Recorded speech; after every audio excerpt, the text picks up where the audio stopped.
Ginugulo mo nga tapos nanghahanap ng gulo. Kayo ang pro-China. Bakit daw? Eh, nagets ko naman ang ibig niyang sabihin dito, mga bossing.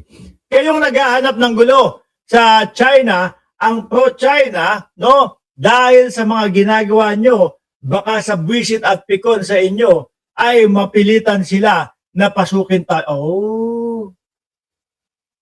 Meron po siyang ipinost na video, kasabay po nito, mga kababayan, doon sa kanyang Facebook page.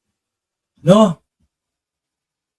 Ipinost niya yung video, mga bossing, nung mga bankero o nung mga, siguro mga mangingisda, pero ipe-play po natin, no? Na umaawit, kumakanta ng lupang hinirang sa gitna ng karagatan, no? Binigyan lang ninyo ng dahilan ng China na pasukin at sakupin. Ganun pala pag kumanta ka ng lupang hinirang doon sa karagatan, no? Na merong, kumbaga, merong gustong magmay-ari na iba at gusto naman ng Pilipinas na mapanatili ang ating karapatan, eh, lulusubin at papasukin na tayo ng China. Tuloy ko ha. Binigyan lang ninyo ng dahilan ang China para pasukin at sakupin tayo. Bigla at nagresulta pa ng kamatayan at pagkawasak. Masyado kayong maiinit. Parang may mga tira na kayo at putik na yan. Kawawa kay Robin Padilla. Yung ating mga yung ating mga mangingisda.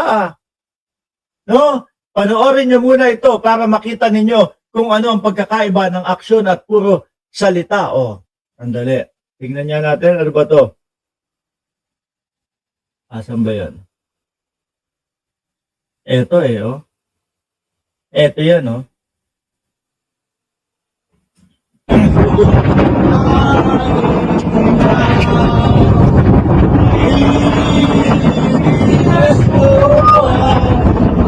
Siya pala yun. Si Robin Padilla pala yun, mga kababayan. Ano? Kasi, ngayon medyo naliwanagan na ako. Yung post ni Robin Padilla, mga bossing, ay para sa atin yun na nasa social media. Kumbaga tayo, puro salita lang mga kababayan. Puro salita na, ayaw namin ng mga ginagawa ng China. Ayaw namin ng mga ginagawa. Tapos siya yung pumupunta doon sa West Philippine Sea. Tapos para kumanta ng lupang hinirang. Okay, yun pala ang trip ni Robin Padilla. Okay, gets ko na.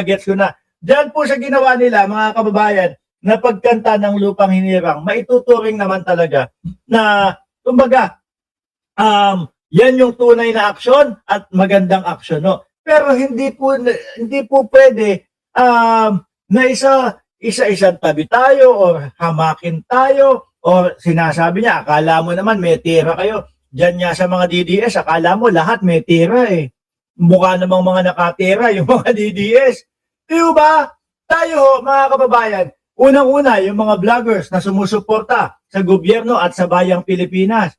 Ito po yung namin Ito po yung way namin para ilabas po yung saloobin namin, lalong-lalo na patungkol po dyan sa usaping West Philippine Sea. Mami Star Talk, hello din po sa inyo.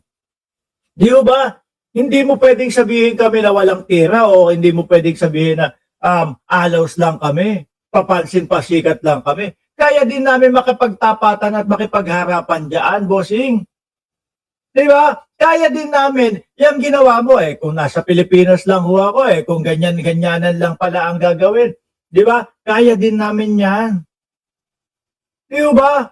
Sabi ni John J. Jason, di ibig sabihin, magaling na siya. Mga boss, eto yung Robin Padilla versus doon sa mga vloggers, no? Mga kababayan, mas ano ko pa yung mga vloggers Mas susuportahan ko pa versus dito kay Robin Padilla Bakit to, mga kababayan? Yung mga vloggers, alam ko sino talaga ang nagpapasimula at kung sino talaga yung nag-uudyok para uminit yung tension diyan sa West Philippine Sea.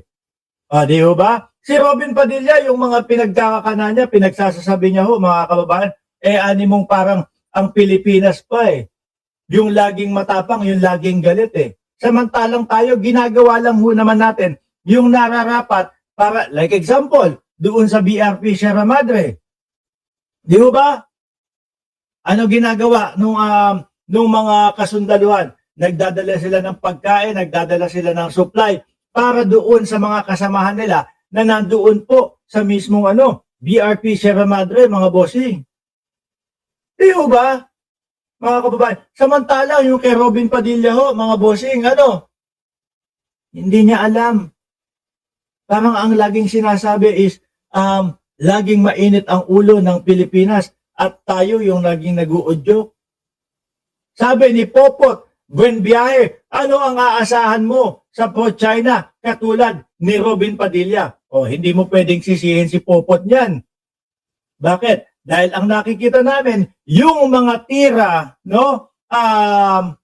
yung mga tira mo, wala naman at hindi naman, boss, hindi naman makatotohanan.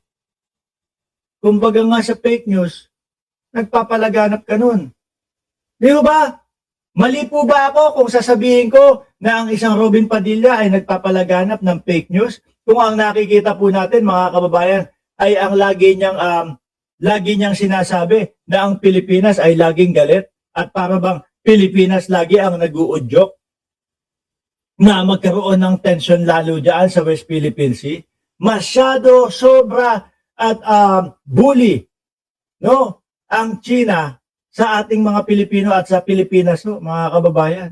Sabi ni Erlinda Almada, hey, naku, pakitang tao lang ni Robin Padilla yan.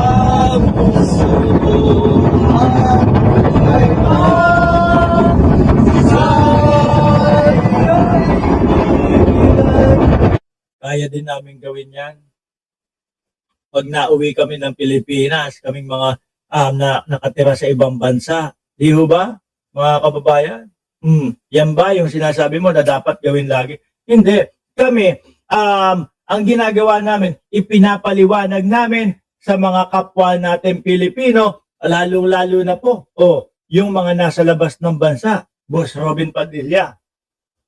Lalong-lalo na po, doon sa mga kabataan. Kung ano talaga ang tunay na nangyayari ho, mga bossing. Ngayon, Mariel Padilla ho, mga kababayan, ano sinasabi?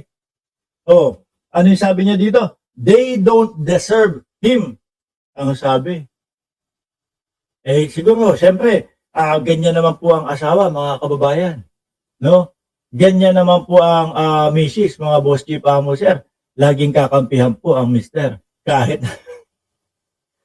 andali nga, kahit na nakikita, siguro, ganun talaga. No? Sabi ni Mariel Padilla dito, hindi ko kasi naisama, mga kababayan. Mariel Padilla said her husband, Senator Robin Padilla, has decided not to seek another elective post in 2028. Naku, salamat po. No? Kami po ay nagpapasalamat at magiging utang na loob po namin ito sa inyo kapag talagang ganun ang nangyari. Na hindi natatakbo sa 2028 election si Boss Robin Padilla. Minsan, sali-saliwa din po yung nakikita namin eh. Bakit to? Kagaya na lang nung eleksyon. Ang isinusulong ng mister mo yung huwag magkaroon ng dinastiya sa gobyerno.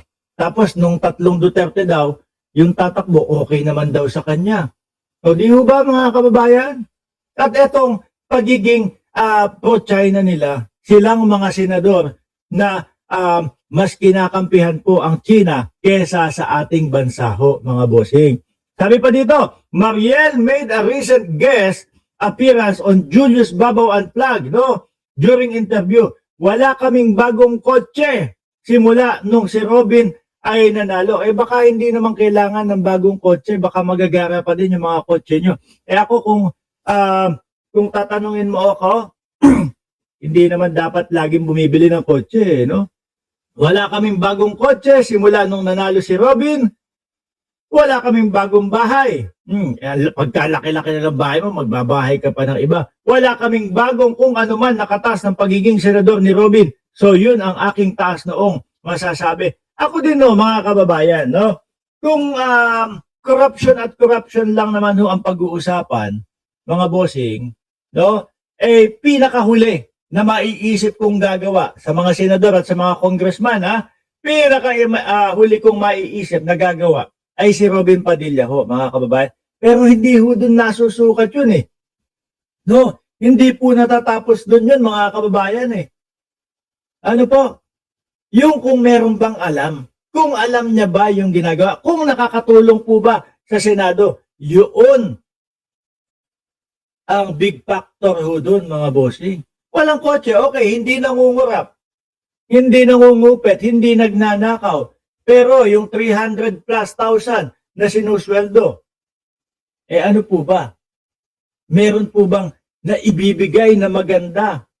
Meron po bang naitutulong sa Senado na maganda? Yung mister. O di po ba, sabi ni Ma'am Neng Gigi, baka naman nakatago lang sa savings ang pera ni Robin. Maingat siya para di masilip ang yaman nila. Sabi ni Pilipinas, Bangon TV, live po ba ito? Aba, para kasi zero kayo sa akin na din ha. Oo, live na live to. Walang iniwan kay Dut si Binoy. Halik-halik sa watawat. Ayun, napahalik. Kasi buong Pilipinas na ang pobra.